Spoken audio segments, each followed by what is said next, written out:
This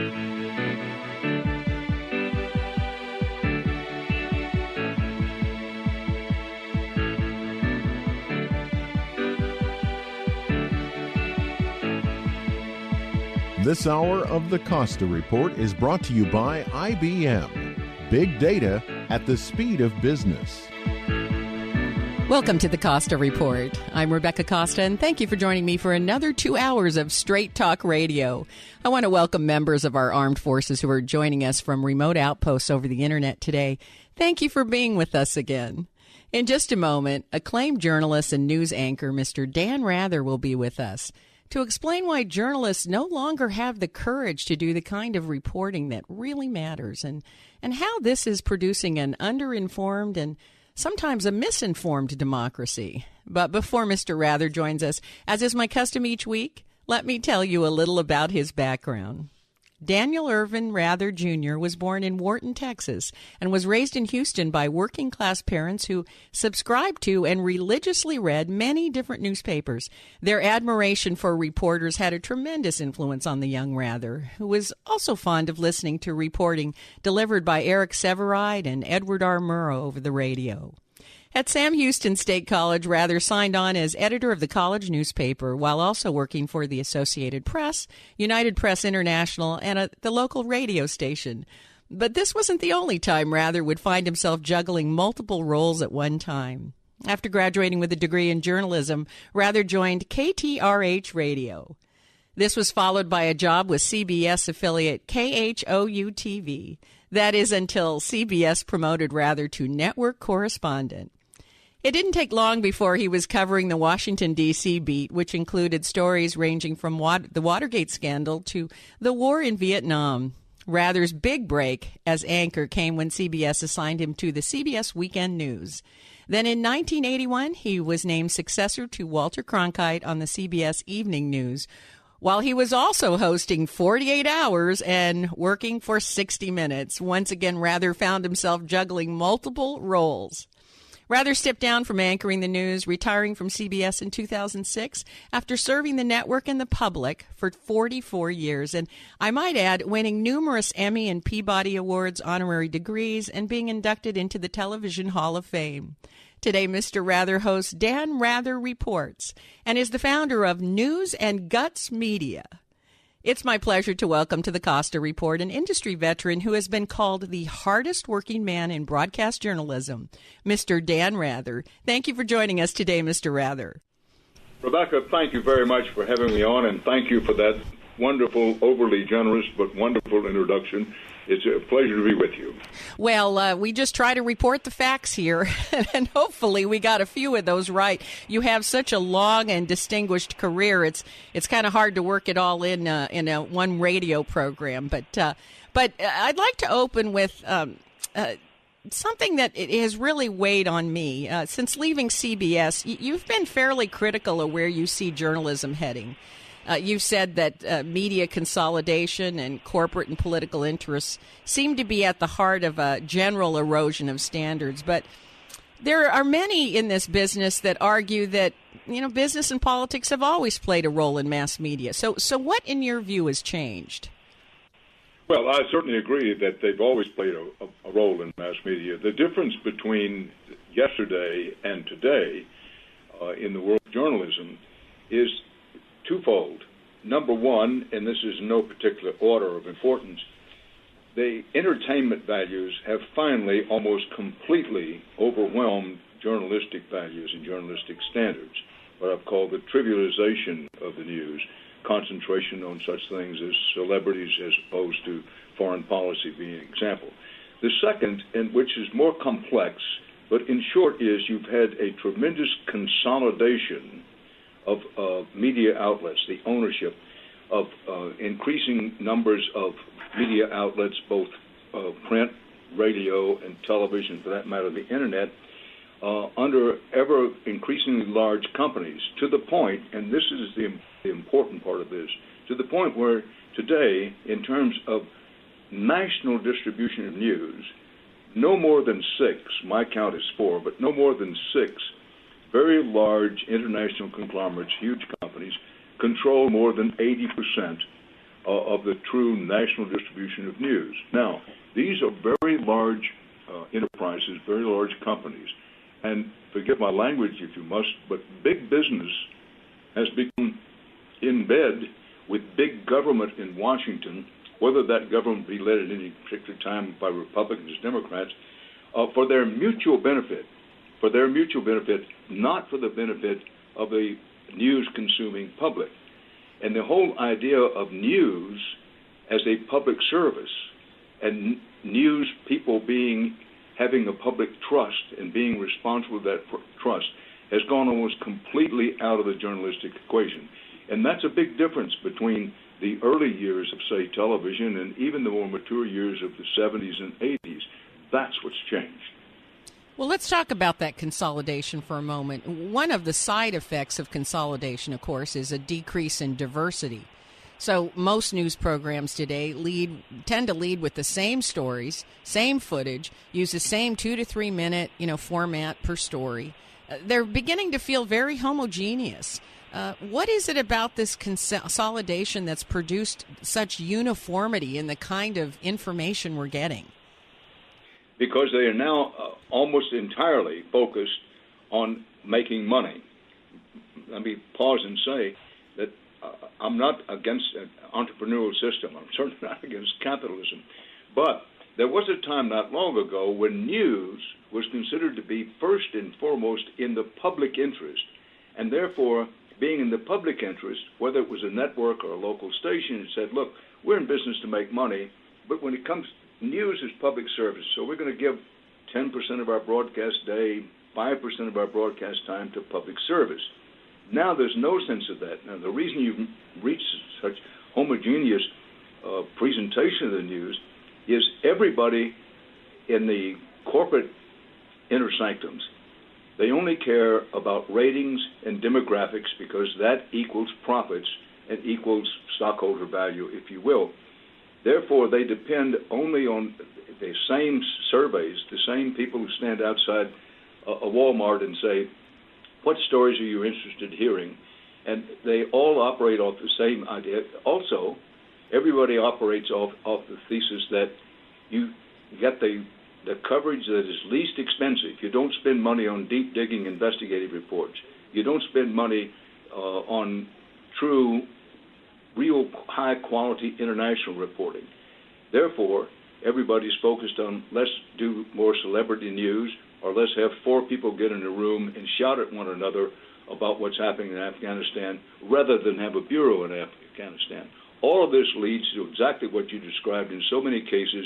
No matter where you go on the dial, the lead story is the same, the format is the same, and the lack of quality is the same. Yeah, so I guess what you're saying is that news now is being treated like any other programming. And the name of the game with other types of programming, like even sitcoms, is to get your ratings up, get your audience larger so you can charge more for advertising. That's how these networks make their profit. Exactly. And I think it's important to emphasize that there's always been, that's the business of American broadcasting, radio and television. That's been the business for a long time. But the difference is, to say not too long ago, it was when it came to news, you said, well, a certain amount of the broadcast day, we're going to commit ourselves to public service. And therefore, the news programs, you say, well, for news programs, yeah, we want to get a big audience, but you know what? The more important thing than getting a large rating or a good demographic is to do what we think is news that matters, important news, i.e. inform the public, right. The primary responsibility was to inform the public. Right, because we all understand that an informed citizenry is absolutely essential to a constitutional republic built on the principles of freedom and democracy such as ours. Right, except for there are some people who think an uninformed population is easier to control. So we're going to go and take our first break, but stay right where you are. When we come back, we're going to find out just how much influence politics and social media has had on reporting the news. You're listening to the Costa Report.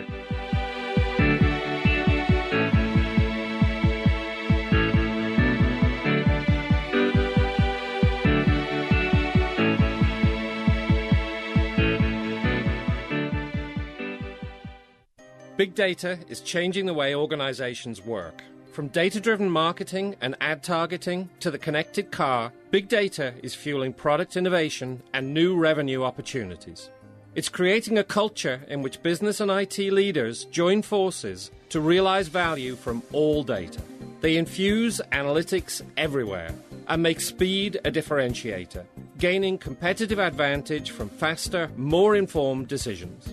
Leading organizations are creating new business models, developing new roles, and defining new big data architectures, including an infrastructure that can manage and process exploding volumes of structured and unstructured data, in motion as well as at rest, while protecting data privacy and security.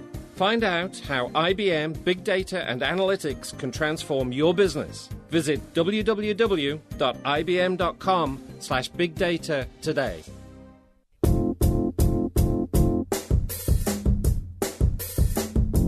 The holiday season is just around the corner, and I want to share one of my favorite tips for being able to avoid that last-minute dash to buy something that screams, "I didn't put much thought into this."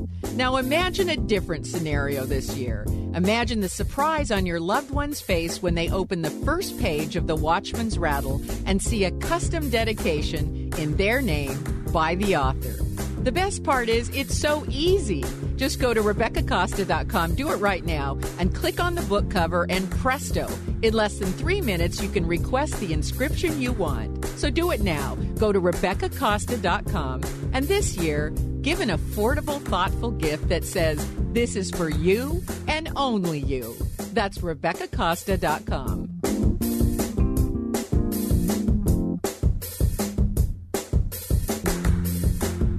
Hi, registered pharmacist Ben Fuchs here. I've been studying healthy bodies for 35 years, and what I've got to tell you may shock and surprise you, but if you listen up, it may change your life. There's no element in the body that's more important than iodine, and not just for the thyroid either. As it turns out, all of the glands of the body depend on iodine. The adrenal glands are especially dependent on iodine, and making sure you're getting enough via diet and supplementation can reduce fibrocystic breasts and lower the risk of heart disease too. Iodine is also important for your brain. According to researchers writing in the American Journal of Clinical Nutrition, iodine deficiency can prevent children from attaining, quote, their full intellectual potential, unquote. Deficiencies in iodine are considered to be the most preventable cause of brain damage in infants and children, and according to the World Health Organization, over 1/3 of kids are iodine deficient. According to the World Health Organization, iodine deficiency in adults can lower IQs by up to 15 points. And considering the average adult IQ is around 90 to 100, and 80 is considered dull, losing 15 IQ points can be pretty significant. Although iodine is one of the most feared and misunderstood of all the nutritional minerals, the fact is iodine is perhaps the safest of all the essential trace elements. Organic nutritional iodine is the only essential trace element that can be used safely for long durations in doses many times higher than the RDA. Iodine is found abundantly in the ocean, and regular consumption of seafood and sea vegetables are a great way to make sure you're getting enough. You can also supplement with Lugol solution, a product called iodoral or its equivalent. You can also use drops of something called nascent iodine, which may be especially effective as a supplemental source. Pharmacist Ben here, urging you to go to kscohealth.com to order Beyond Tangy Tangerine, the Healthy Start Pack, and other nutritional supplements that I personally use and recommend. You can purchase these premium quality products at wholesale prices online at kscohealth.com. That's kscohealth.com. I'm the pharmacist that believes that staying healthy and strong is not only about medicine, it's about giving your body the raw materials it needs to do its work. Go to kscohealth.com. Make sure you check out the cool videos too at kscohealth.com. That's kscohealth.com.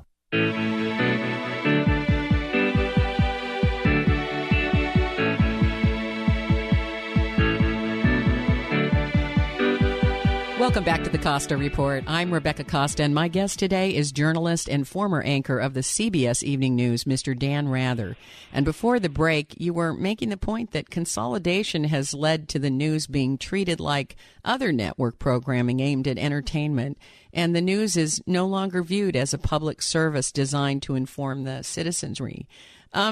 In your view, just how much has this free instantaneous reporting by citizens on the scene via the internet and social media, how much influence has that had on the direction that media has taken? Because I'll tell you, you'd think it'd put pressure on the professional media outlets to move toward more in-depth quality reporting rather than try to compete with these rogue Facebook reports. But that doesn't seem to be the case. These large conglomerates seem to be trying to use private citizens as if they were freelance reporters and asking them to send material to the News Bureau and even offering to give them bylines and that kind of thing. It almost seems to have backfired.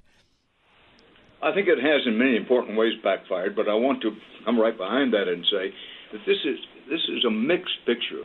I do think there are some positive effects of the internet opening the possibility that every person can be a reporter of sorts. But having said that, there's a danger here. First of all, there's a danger of manipulation by political and other entities that see an opportunity to manipulate coverage by creating what I will call false pressure, that is, the impression that public opinion is moving in one monolithic direction. So there's the danger of manipulation, which I think we've already seen in some cases. There also is, without the motivation of manipulation, inaccurate reporting, unfair reporting, rumors being reported as fact, that in the end, I do think there's some benefit of opening up to, look, call us if you have a story. Send us video if you think you have a report. But there have to be gatekeepers. There have to be professional gatekeepers. Perhaps the word gatekeepers is not correct. You wouldn't want, beyond a certain point, if there's something wrong with your body, you want a medical doctor, not your neighbor, to help yourself.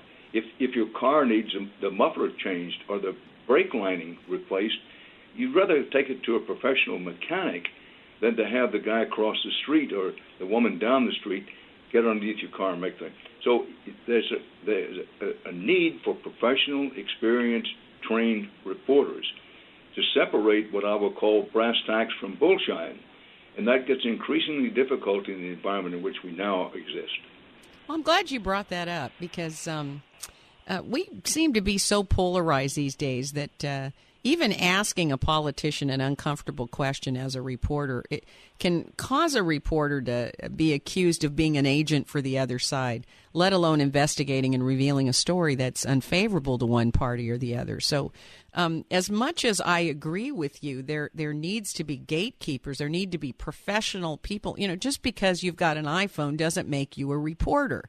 Right? The reporters that we trust, the Walter Cronkites, the Dan Rathers of the world, the reporters we trust, they came up through the ranks. They're professionals. As you use the analogy, you'd go to a doctor or you'd go to a dentist if you had a toothache. You wouldn't go to your neighbor and ask for help. So but even the reporters seem to be backing away and going along with this degradation of standards and the lack of oversight. No question about it. I want to make clear that I do not accept myself from the criticism inherent in what I'm about to say. That I've said it before, I don't think it can be repeated often enough, that in American journalism, in some important ways, we've lost our guts, we've lost our nerve. We have our excuses for doing so. It is true that much more than ever before, to ask the tough question and the tough follow-up question of someone in power, you open yourself to paying a price. Sometimes the price can be your job, sometimes it can be reputation. So there is this undertow, if you will, in American journalism. Just get in the middle, move with the mass of what seems to be public opinion so you don't get in any trouble. Or, if I can be allowed to pick some metaphors, it's herd journalism or flock journalism at its worst, which is to say, I'm a Texan by birth and by choice, that we know with a flock of turkeys, if two lead turkeys suddenly go over the cliff, the whole flock of turkeys will go over the cliff. Or with buffalo, the same way with buffalo, you get the herd moving one direction, and they'll go to the death in some canyon by following one another. There's a very strong sense of that in American journalism now, and it's one reason I think the public recognizes. I think they do. They do recognize it, but they're looking for diversity and they can't find it, even amongst professional journalists and reporters. A few weeks ago, I had a chance to speak with Josh Rushing, who is one of the journalists who started Al Jazeera English, and he said he joined Al Jazeera for the reasons you're talking about. He said that Al Jazeera was still brave enough to report the news as they saw it, regardless of who would be harmed or helped by the reporting. And for a number of years, we had leaders in Washington calling Al Jazeera the mouthpiece of terrorists. Yet today, we now have conservatives like John McCain getting their news from Al Jazeera. So is Al Jazeera doing it right? I think in many important ways they are. I'm an admirer of many of the programs they do. Having said that, fairness and to be perfectly candid, I admire what Al Jazeera America tries to do. I admire many of their programs.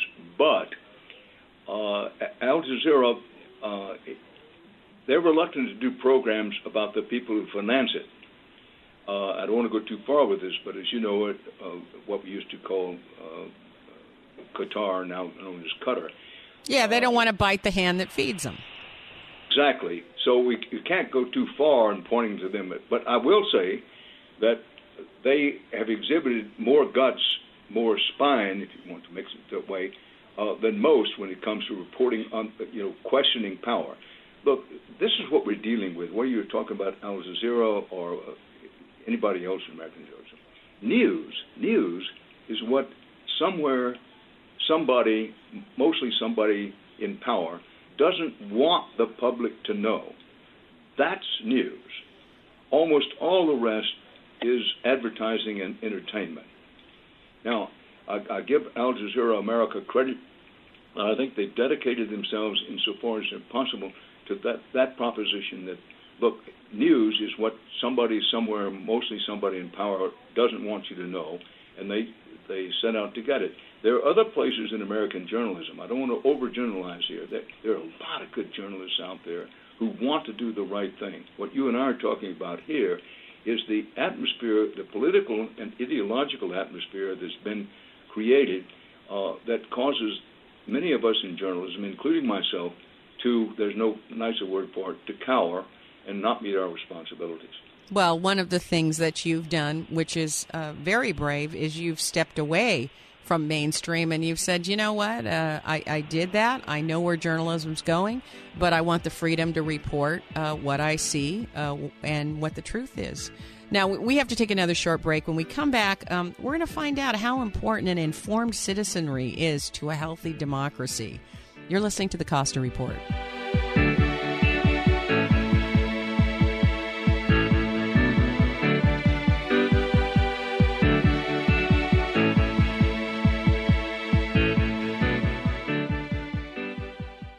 In the opening of All Quiet on the Western Front, Eric Maria Remarque wrote, "This book is to be neither an accusation nor a confession, and least of all, an adventure, for death is not an adventure to those who stand face to face with it. It will simply try to tell of a generation of men who, even though they may have escaped its shells, were destroyed by the war. Today, Project Healing Waters offers men and women that have escaped the shells of war the opportunity to heal by teaching our returning veterans to fly fish in some of the most beautiful, tranquil rivers in our country. These natural surroundings have the ability to restore the human spirit, and with your help, Project Healing Waters is able to reach out to thousands of our men and women in the military every year. For information on how you can help, go to projecthealingwaters.org. Please give and give generously to those who have put their lives on the line for you. That's projecthealingwaters.org. Help those who have escaped the shells of war and need your help to come all the way back.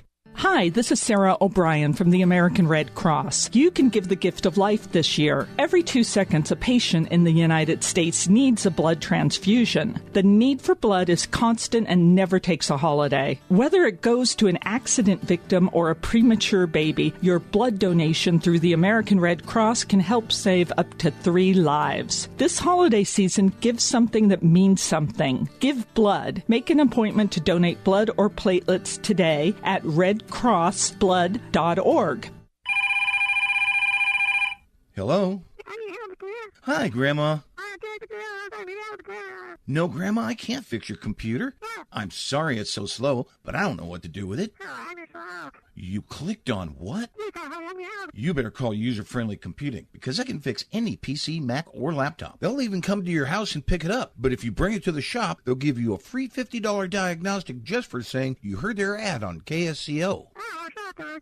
No, Grandma, downloading that free internet software won't save you time or money. Let's face it, most of your computer problems these days start with the user being tricked into clicking on a link that contains a path to computer hell. User-Friendly Computing will have you back on track fast. User-Friendly Computing is locally owned at 505 River Street across from Gateway Plaza. Or you can give them a call at 831-423-9653. That's 831-423-9653. Attenzione, all you iPhone owners. You can now go to the Apple App Store, search for the ZBS Radio app, and download it into your iPhone. Yes, after you do that, you will be able to transform your iPhone into the ultimate KSCO KOMY ZBS program delivery tool on your schedule, not just ours. Use it to tune into the live KSCO and KOMY streams, as well as to instantly order up any of our locally produced programs from our giant growing archive of past shows. You can use the app as an alarm clock and even fast forward the recording to a particular part of a memorable show that you can immediately share with anyone you wish via email, text, Twitter, Facebook, or other social media. It's all free, and new features will be added via updates on a continuing basis. Give yourself and those you love the gift of KSCO, KOMY, and ZBS programs on demand. Download the ZBS Radio iPhone app from the Apple App Store right now. And I mean right now. Hi, I'm Greg. And I'm Marlene. And we're the hosts of Flavors on KSCO 1080. We're going to be talking about restaurants, cookbooks, wine, and reviews. And all sorts of other things. If you like olive oils, this is the place. So remember to tune in on Sundays at noon. And remember, flavor's everything.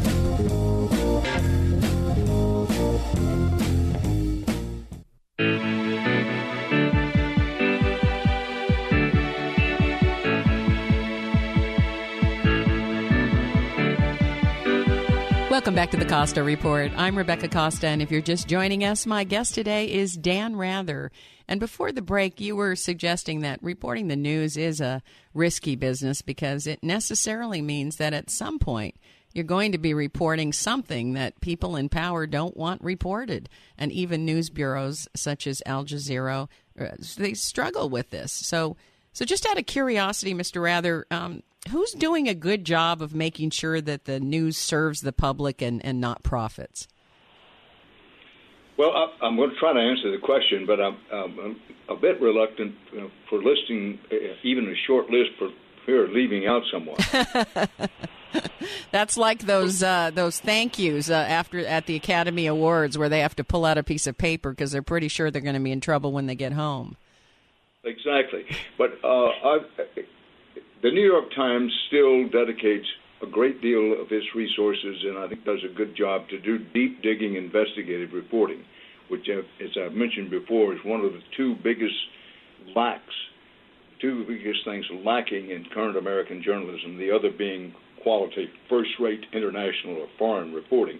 So I think the Times, with deep digging investigative reporting, still does a pretty good job of doing news. Mm-hmm. I do think that the evening news programs on all three of what used to be called the big three, ABC, NBC, and CBS, the people who anchor those programs, I know each one of them individually. They mm-hmm. want to do the right thing, and there are glimmers of hope. I may be kidding myself. Hope may be father to the belief, but I think there's a slight turn, at least toward a little more international reporting on those programs. The New Yorker does a very good job. I like The Economist magazine. I read the Financial Times, which I think is the best edited newspaper in the world. Well, that's a short list of places where I turn to get news. Nobody does it perfectly. Journalism is not a precise science. It's a very crude art. Nobody can do it perfectly all the time. But I do admire those individual journalists and those journalistic enterprises and institutions that are still at least trying to do a half-decent job on what I call the big two: real investigative reporting and first-rate international news. Well, I'm glad to hear you say that, because when people ask me where do I go to the news, I have to say it's complicated. I have to read 4 newspapers, watch 4 programs. I can't get the news from one particular source because I don't get the full picture. And that brings me to my next question. I mean, the issues that we're facing today are substantially more complicated than 20, 30 years ago. But we don't see much of that in-depth investigation or even long-form reporting. And I worry about this because not all issues are going to get jammed into an elevator pitch. So we're in the habit of treating very difficult, multifaceted issues rather superficially. And the fact is most people don't understand the issues well enough to vote on them. So can you speak to the role the media plays in this democratic process for a moment? Well, yes. Number one, we all were taught no later than 7th grade civics class, but we don't often remind ourselves that a free and independent, truly independent, fiercely independent when necessary press is the red beating heart of freedom and democracy. And the reason that is, our whole system of government depends on an informed citizenry, and an informed citizenry that takes the responsibility to make decisions for the country. And as each individual gathers information, this is the theory, gets accurate information on which to base their opinions and their conclusions, we reach national consensus and we reach national policy. That's the whole theory on which our system of government is based. Now, when you have a breakdown, as we now have, you don't have, by and large, a citizenry anywhere near well enough informed to make the kind of decisions. And what's missing with the press, and again, I include myself in this criticism, is, first of all, there's very, very little context. The news is not given in context, including historical context. It's not presented in depth. It's shallow. There's very little perspective to it. And look, I'm an optimist by experience and by nature, but I am worried about the direction of the country and where we're headed unless we can return to at least some of quality journalism, of integrity. Without that, it's pretty hard to see how our future is going to be better than what it is today. Well, what we have today is we have people voting based on clever ad campaigns. I don't know why we can't just come out and say that. And, people, when you query them as they're coming out of voting on ballot issues, and you scratch below the surface, they don't really know very much about what they're voting on. And part of the thing that is that they're just voting up or down, yes or no, with really no idea of how that vote will have some after effects down the road. I'm very concerned. I have to tell you, this last midterm election here in California, when there were, I think 30 ballot initiatives, I didn't vote because I didn't have the opportunity to actually go through and due diligence on them. And I think most people in America, they're working 2 and 3 jobs to put food on the table. They don't really have time to explore these issues. Well, and that's where a free and independent and responsible press comes in. That we were doing our job, it wouldn't be easier, but it would be easier for people to form their own opinions. I do agree with you. This is a deep and abiding problem, and it contributes to the other part of the problem, which is very low voter turnout. Yes. You have ever increasing lower voter turnout. Once in a while, it will peak up with a particularly hot race, but by and large... But I have to tell you, that doesn't bother me. I'd rather people self-select and not vote if they're not informed. I really do. I want people to just decide, I'm not informed enough, and I disqualify myself as a voter. Well, that's where you and I would say this gently, that our opinions would vary. That I would rather have people vote in large numbers. In fact, I'm in favor of something akin to the Australian system, that is that you're you're required to vote, and if you don't vote, there's some penalty for it. But I understand how controversial that can be. But I'm of the other mind that I would rather have a very large voter turnout, even if many voters say, I don't know what all the issues are. Because as you get lower voter turnouts, it's easier and easier to manipulate the outcome of elections, particularly to manipulate them on the basis of who has the most money to spend.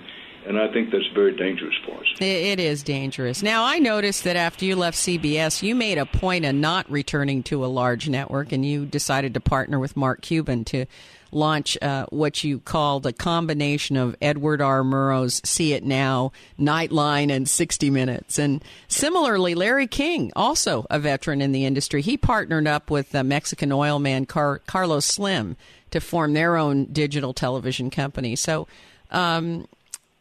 is this signaling a kind of changing of the guard?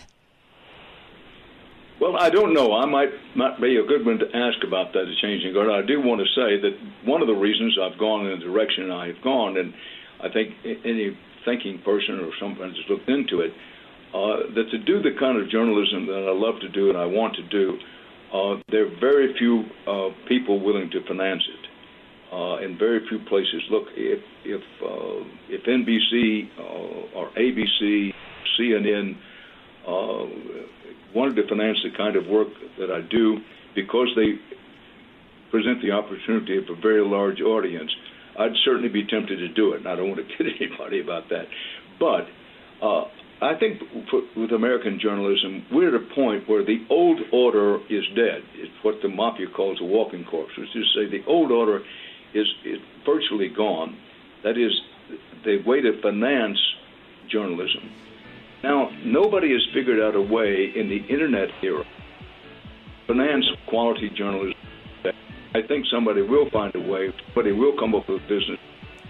Well, we're going to talk about that on the other side of the break, because I think you make the point that we need new economic and financial models when it comes to reporting the news, and I couldn't agree with you more. So we'll go ahead and take our final break, and we'll be right back with more from Dan Rather. You're listening to the Costa Report.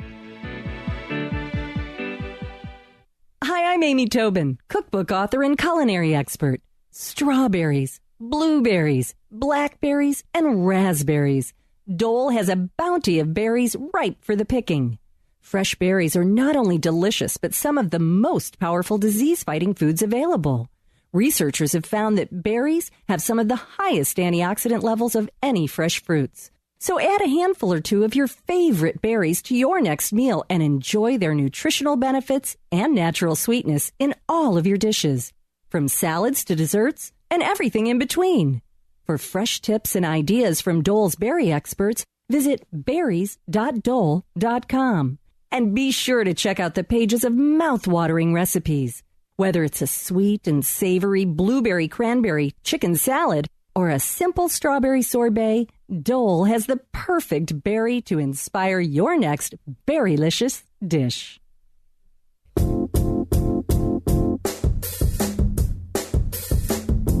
The holiday season is just around the corner, and I want to share one of my favorite tips for being able to avoid that last-minute dash to buy something that screams, I didn't put much thought into this.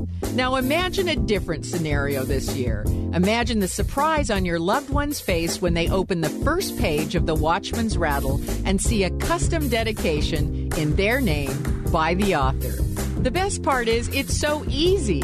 Just go to RebeccaCosta.com, do it right now, and click on the book cover, and presto, in less than 3 minutes you can request the inscription you want. So do it now. Go to RebeccaCosta.com, and this year, give an affordable, thoughtful gift that says, this is for you and only you. That's RebeccaCosta.com.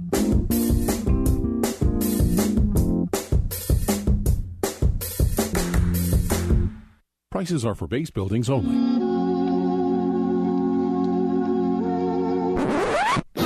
If 2015 is a year for your business to grow and you need to build, call General Steel today before you spend thousands more than you should. General Steel pre-engineered buildings could save you as much as half the cost and time of conventional construction. As much as half. Get a 5,000 square foot building for under $35,000 or 10,000 square feet for an unbelievable price under $75,000. We'll design a building to fit your needs, and best of all, you can stop paying rent. For office buildings, strip malls, church buildings, manufacturing, and much more. You just can't beat a General Steel price. Call now to lock in 2014 prices and build in 2015. Call General Steel today at 898-STEEL. Don't pay thousands more than you should. Call now and get the best prices in years. Call 898-STEEL. We'll lock in your 2014 price for 90 days. Call 800-987-8335. Here's a question for the season. What can we get the person who has everything? Everything like an RV, a Class B motorhome, horse trailer, boat trailer, toy hauler. Well, let's check with Rena Mills at RV Service Center, 2525 Mission, way up at the top of Santa Cruz. Rena, what can we get the person who has just about everything? The perfect gift for the person who has everything is a gift certificate from RV Service Center. Well, what makes a gift certificate from RV Service Center a perfect gift? Because the person who has everything can use it for whatever they need to keep their rigs rolling. But that's not all. I'll bet you have something to make the perfect gift even more perfect. What is it, Rena? Sure do, Michael. RV Service Center will give each holiday gift certificate recipient an additional 20% off service and accessories. It's our way of saying thank you for keeping your business local. Wow, that's like a gift within a gift. Happy holidays from your friends at RV Service Center. 2525 Mission, way up at the top of Santa Cruz.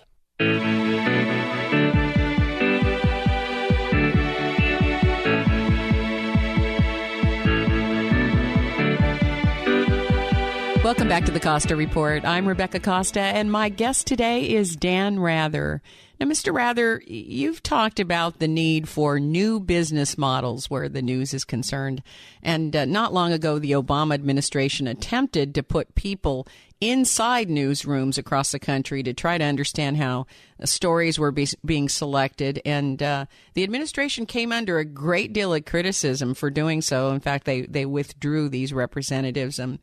Folks were afraid that they'd use what they learned to manipulate news in future election campaigns. But the administration said that they were concerned about many of the same things that you've expressed today.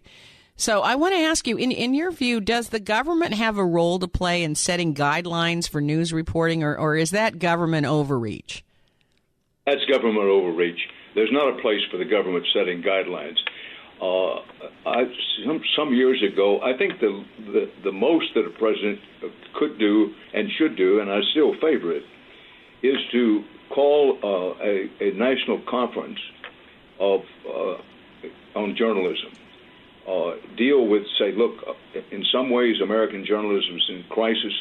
In the same way when the automobile business gets in crisis, timber business gets in crisis, it's not unusual for the government, the federal government, to call a conference and say, look, we're not going to interfere with it. We just want to get the best heads in the business and the craft and profession together. What can we do to strengthen it? That's the most that should be done. Putting people in newsrooms was overreach, considerable overreach, and I'm glad that somebody came to their senses and stopped it. But don't you think that would have helped them to understand what the problem was? Even if the solution wasn't theirs to come up with or to enforce, just to try to understand what the real issue with the news is. I understand, but that was the argument. I'm unalterably opposed to whoever's in charge of the government at any given time, Republican, Democrat, or Mugwump, placing people in the newsroom goes far too far. Yeah, and there's too much risk of using that information in nefarious ways. I do agree. There's always that danger. Well, that's the danger I'm concerned about. But again, having said that doesn't excuse the rest of us, those of us who are in journalism, for just wandering around saying, well, we don't want anybody from any administration to govern our newsrooms, and then walking away from our responsibility. It's basically the responsibility of people, one, who are in journalism, and two, people who really care about quality, truly independent journalism, to work to find new business models that will finance the kind of quality journalism with integrity that we so badly need. Well, why haven't we called a national conference? Let me ask you that. Well, I think, number one, because everybody's a little lazy. Again, I do not accept myself from this criticism. And number two, I think there's some concern of, you know what, don't rock the boat. It's what we talked about before, that journalists, instead of standing up saying, you're damn right, we need to do something, we need to get together and let's have a national conference, let's talk among ourselves, let's make suggestions, let's do something. It's, you know what, just don't rock the boat, just stay in the middle, don't cause any waves, because otherwise you draw attention to yourself, that could spell trouble for you. I think it's a matter of fear. So who would lead the charge? Well, I mean, I work among, these days, an extraordinary number of younger journalists, and I think the leadership is going to come from the younger generation of journalists. It has to come from there, and I think it will. I find, young people in journalism today are much smarter than they were. I'm not sure I could make it coming up in journalism. They're much smarter. Two, there is a strong sense of dedication and idealism. So when you say, well, who should lead the charge, I think it's going to come from a younger generation of journalists. Well, I agree with you. I could not make it today, and not only in journalism, I don't think in any field. It's just much too complicated, and I think young people work about 100 times harder than I had the good sense to work. Now, one of the things the public admires most about you is the effort that you go through to tell the story in a way that allows us to understand why the story even matters, as well as what's known at any particular point in time. So give us a sneak preview. What's got your interest these days? Well, we just finished a 2-hour documentary, and I recognize 2 hours is a long time, trying to expose what's happened with some, by no means all, some of the children that are adopted from foreign countries. Unfortunately, hundreds, if not thousands, of children who are adopted from foreign countries. Once they get here, they become citizens immediately, of course. In some cases, the adoptive parents throw up their hands and say, we can't handle this child or these children. And unfortunately, they go on the Internet and, in effect, advertise the child who wants to take this child or these children off my hands. It's called dehoming, quote, unquote. Some of it works, but in many cases it leaves the children extremely vulnerable. I think it's an outrage, and anybody who becomes aware of how often these foreign adoptions don't work and the parents throw up their hands and just put a vulnerable child up on the Internet is not compatible with, we don't want this kind of country, we don't want to be this kind of people. What would help is for individual state legislatures, if nothing else, to pass laws that you can't advertise children on the Internet. So that's the most current thing we're working on. We've also been working on a deep-digging investigative report, which is not yet finished, on the efforts of the Chinese government to place people inside major American universities, and what is that all about, and should we be worried about it? We haven't reached a conclusion, but that's another one of the things we're working on. Well, I am looking forward to those reports, and we're just about out of time here. Do you have a website where listeners can go to read your blogs and get information about your book and also upcoming programs? Well, probably the best place would be danrather.com, which is there. We can also hold on just a second, Facebook is a very good place to keep up with what we're doing. Those would be the two best places. I'm on Facebook, on Twitter, and at danrather.com. Unfortunately, that is all the time we have left. But before we say goodbye, I want to thank you for having the courage to speak out at a time when informative reporting is needed more than ever. I thank you so much for your good work, Mr. Rather. Rebecca, thank you very much for your time and for your interest and for your kind words. Godspeed to you, and hope you have a great holiday. We'll see you soon. If your station is leaving us after this hour and you have a question or comment to make about our interview with Dan Rather today, you can email me at RebeccaCosta.com or drop me a note on Facebook, Twitter, LinkedIn. Rather, along with Larry King, are among two industry news veterans who not only left the mainstream media after long and successful careers, but elected to partner with known entrepreneurs to build out their own news channels. And I wonder what that says about the news today, that we have folks admitting openly that they get their news from the Comedy Channel, and that experts like Rather and King are venturing out on their own. Maybe you have some thoughts about that. You can send those thoughts to me by going to our webpage at RebeccaCosta.com. That's my name.com. Just click on the word contact at the top of the homepage, and it'll usher you over to a big white box where you can type in your comments. And if you missed the full interview with Rather or any of our other previous guests, remember you can download previous episodes of the Costa Report from our website, Apple iTunes, Podbean, and our YouTube channel. And you also find our weekly radio blog, which captures the headline news from each of our interviews. So if you miss a program, you can still catch what our guests had to say by reading the radio blog. It's short, it's pithy, it's to the point. I think you'll really enjoy that. And be sure to check out the Watchman's Rattle while you're on our webpage. Before it's too late, we have a limited number of first edition hardcover copies left, and they can still be dedicated and inscribed to someone you love. Where else are you going to find a customized gift for less than $20? So just go to RebeccaCosta.com, click on the book cover, and it'll take you right over to the page to order the book. My guest next week has been called a traitor, a patriot, and America's first modern whistleblower. Mr. Daniel Ellsberg, notorious for releasing the Pentagon Papers, will be with us to talk about what business and government transparency really mean. Don't miss Daniel Ellsberg next week on the Costa Report. And before we I have to apologize. I am just recovering from a cold, and I have to apologize to our audience for any background noises that you hear. If you hear me breathing or some such, know that this interview with Dan Rather, I wouldn't have missed it for the world. So thank you for tolerating any background noises that you hear that might seem a little strange. Again, Daniel Ellsberg will be here with us in the studio next week.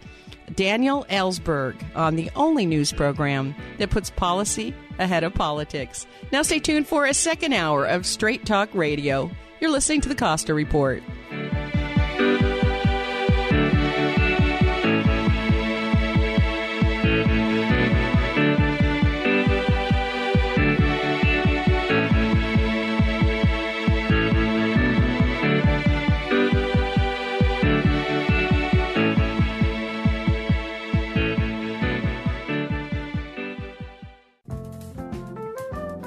Today we have the honor of visiting with Scott Caraccioli of Caraccioli Cellars. So tell us a little bit about your winemaker. Michelle Salg was the founding winemaker at Roeder Estate in Anderson Valley and really embodies what we were looking for in somebody who could deliver a sparkling wine project in an area that really hadn't done it the way that we were looking to. You've certainly been on the bleeding edge, and so has your winemaker. It has made all the difference in the world in the quality of wines that are coming out of Caraccioli Cellars.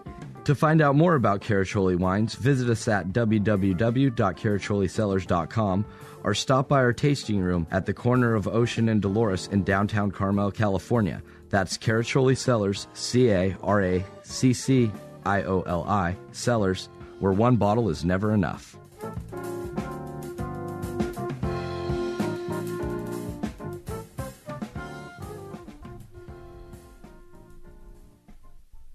I'm here with Sharon and Ron of the Bay Briar Shop, Soquel. On Porter, 3015 Porter, off of Soquel Drive. Come to the Bay Briar Shop and get longevity products. You have probably the greatest selection of the most popular products where you can just go in and buy it with cash, right? Yes, absolutely. Basically, you can come in and get the product, pay cash check or credit card, and walk out with the product. The Bay Briar Shop. 3015 Porter, off of Soquel Drive. And Soquel. What's the phone number? 475-1751. See you at the Bay Briar.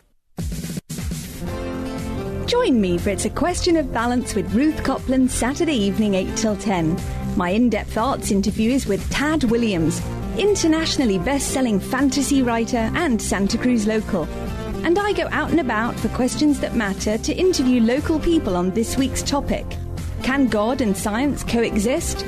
Join me Saturday evening 8 till 10 on AM 1080 or KSCO.com live stream.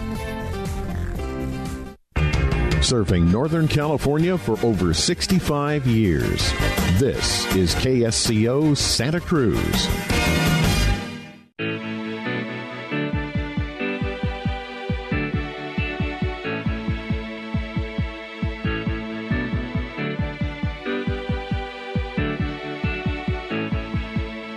This hour of the Costa Report is brought to you by Dole Food Company, the world's leading producer and distributor of fresh fruits and vegetables.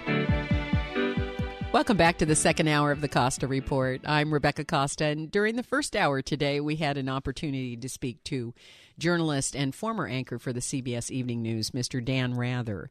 So let's talk about why it's important to hear from news veterans like Dan Rather. First, because he has perspective. He's been in broadcast news for over 5 decades. So when a professional like Rather says there's too much business and political influence in the news, causing reporters to become gutless, well, we need to pay attention. My second reason for inviting Rather to the program has to do with a growing concern I have about what happens to a democracy where the citizenry is underinformed or worse yet, misinformed. As the problems we face become more complex, more multifaceted, more global and quick changing, is the person on the street really capable of weighing in anymore? I mean, do they have the time and the capability to understand the many, many short and long-term consequences of the propositions, for example, that we vote on? As a person who knows that a doctor today, a physician today, must read a minimum of 160 to 180 hours of new material just to stay current in his or her field, I'd venture to say that voters today have a dangerous habit of oversimplifying the issues, taking very complex problems which have legal, religious, economic, cultural, biological, and other consequences, and just reducing them down to a simple yes or no vote. And then once we oversimplify the issue, where do we turn for information to help us decide? A study showed that an overwhelming majority of Americans get their information from the television. It's true. The internet has still not surpassed television as our number one source for news. And today, what we're allowed to hear and see on the television news, the very information that shapes our perception of the world as we know it, is determined by less than 6 large conglomerates. You heard Dan Rather. According to him, it's 4. Now, if you're a regular listener of this program, you know that I don't subscribe to conspiracy theories, and I don't think, not for one moment, these conglomerates are running some private agenda designed to turn voters into zombies or pawns. But when I watch the in-depth, no-nonsense coverage a network, say like Al Jazeera or even some programs on the BBC offer, and I compare that to the polarizing talking heads who command the top ratings in American television and radio, well, one thing immediately jumps out at you. One treats the news as a public service, which has the responsibility to go where the story is, dig deeply, and report back in a way that informs the viewer of the facts, regardless of how those facts might look, or who they may harm, or paint in a negative light, or how controversial they may be. But in America, we no longer view the news as a public service. We view it as programming. Programming that must be tailored in order to get the largest audience possible so that the highest price possible can be charged for advertisements that are embedded in the news. And that's it. That's the formula. And the result is short 2 to 3 minute coverages, which lead with the most tantalizing footage and alarmist headline you could possibly think of. Now, you don't often hear me mention a movie on this program, but a few weeks ago, my son dragged me off to see a movie called Nightcrawler. After seeing the movie, I'm going to tell you that my first thought was this was a terrible name for the movie because it sounds like some vampire movie. But this was a movie about a television station in Los Angeles who was under pressure to grab news stories before their competitors. And this unholy alliance between the news director, who was played by Rene Russo, and a videographer played by Jake Gyllenhaal, who who listens to the police radio in his car and then rushes over to wherever the action is to capture that action on videotape. Now, the videographer, he makes his living by selling this footage to the TV stations.